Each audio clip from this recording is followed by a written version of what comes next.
friends, I finally launched my Amigurumi crochet school. So let me show you what it looks like. This is free.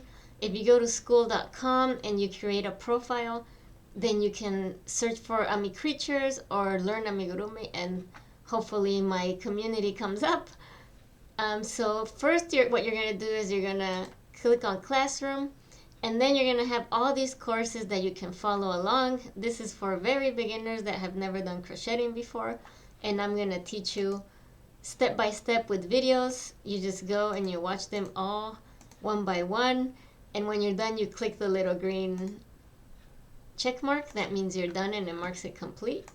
And then you just go back and you keep doing them all until you learn Amigurumi. And I'll keep adding things as we go.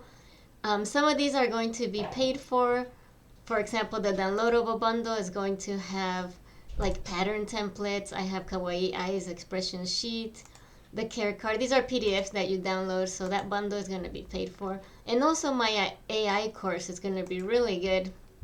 I spent a lot of times putting this one together. For example, how to use it for ideas. I have really good prompt samples.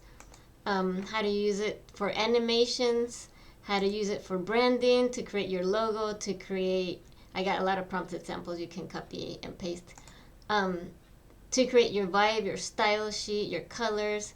Basically, after this course, you're going to be able to launch your own brands, and obviously you'll know how to crochet by now, so you'll be able to sell your own patterns if you want, or make a book. I have a lot of mock-ups for design, how to set up your Etsy shop, things to use on your Etsy shop, name ideas, AI for product descriptions. I even know the AIs that you use to create thumbnails. Lots of good stuff in here, so click the link that I'll put on this video and join me on Skool. I'll see you there.